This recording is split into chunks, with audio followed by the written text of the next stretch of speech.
आज हम लोग एक इनफर्टिलिटी के केस के माध्यम से इग्निशिया का जो कॉन्फ्लिक्ट है उसको देखने का कोशिश करेंगे and how Ignatia work in the case of infertility. एक 31 साल की लेडी मेरे संपर्क में आई कि 3 साल शादी के हो गए और कंसीव नहीं कर पा रहे हैं। तो मैंने कहा कि ठीक है, एक बार डिटेल हिस्ट्री कर लेते हैं और उसके बाद में हम लोग ट्रीटमेंट करते हैं। So I started taking the history and all and I found that कि जब वो मैके में थी, शादी नहीं हुई थी, तब उसका जीवन क्या था और शादी के बाद में जीवन में क्या परिवर्तन आया। उसके सारे रिपोर्ट्स नॉर्मल थे, सब कुछ सही था, लेकिन उसके बावजूद वो कंसीव नहीं कर रही थी। उसके पहले बहुत से गायनोकोलॉजिस्ट से वो मिल चुकी थी, जिसमें यूएसजी से लेकर के जो भी हार्मोनल टेस्ट थे वो सारे कुछ हो चुके थे। Everything was normal, but in spite of that she was not able to conceive. तो मैंने जैसा कि कहा कि शादी के पहले और शादी के बाद जब हिस्ट्री हमने करी तो वो जो माइंड का वहाँ पे इन्वॉल्वमेंट था ना, वो मेरे को बहुत इंपॉर्टेंट लगा। वो एक बड़े ही खुले विचार वाले फैमिली में जीवन अपना जी रही थी, जहाँ पे जींस पैंट पहनना, टॉप पहनना, टी शर्ट पहनना, ये सब बहुत कॉमन था।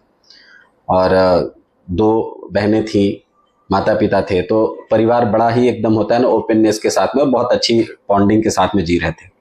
जब शादी हुई उसकी, तो एक ऐसी फैमिली में शादी हुई जहाँ पे कि उसके हस्बैंड के जो दादाजी, मतलब दादा ससुर, जब तक वो खाना नहीं खाते थे तब तक घर में कोई भी व्यक्ति खाना नहीं खाता था। हमेशा साड़ी पहन करके रहना, ये सारी चीज़ आप समझ भी सकते हो कि इस तरह की सिचुएशन हो तो फिर क्या हो सकता है। And finally she develop that कि मैं पहले क्या थी और अभी मैं क्या हूँ। ये जो थॉट है ना, वो बहुत इंपॉर्टेंट वहाँ पे रहा, और एक अंडरस्टैंडिंग जो बननी चाहिए वो नहीं बनी। तो सारे डिटेल्स लेने के बाद में बहुत सारे हमने वहाँ पे सिम्टम्स लिए। 2 मेडिसिन मेरे सामने में निकल करके आया। The first one was the natrum mur और second one was the ignatia. दोनों बराबर कवरेज के साथ में, पॉइंट थोड़े बहुत इधर उधर थे, वहाँ पे मेरे सामने में था। And finally I decided that कि I will give ignatia, I will transmit the ignatia through the hair, जो कि मैं करता हूँ, और मैंने वही किया।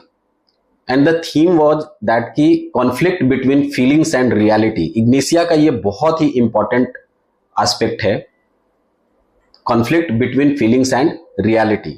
मतलब घटना घट चुकी है, लेकिन उसके बाद भी जो फीलिंग है वो कहता है कि नहीं, ऐसे कैसे हो सकता है, मेरे साथ ऐसे कैसे हो सकता है। बट रियलिटी इज दैट कि वो हो चुका है, घटना घट चुकी है।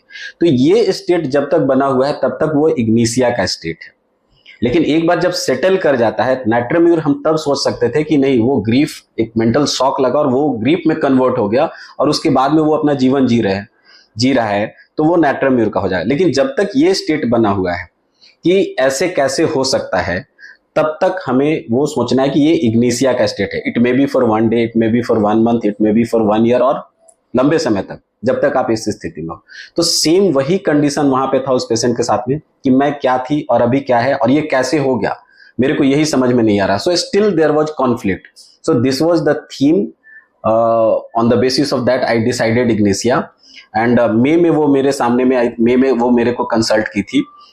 तो हम लोगों ने मई में उसको ट्रीटमेंट स्टार्ट किया इग्निशिया के साथ में। एंड अप्रैल नेक्स्ट ईयर में रिपोर्ट आया कि वो कंसीव कर गई है, और पहला लड़का उसको हुआ, और उसके बाद में अभी भी मेरे को मालूम है कि उसके बाद में फिर दूसरा बच्चा हुआ, बेटी हुई, and she is living a good family life. So this is the theme of the ignatia which we should keep in our mind, the mental shock, the shocked condition for the ignatia, and grief for the natrum mur. Thank you.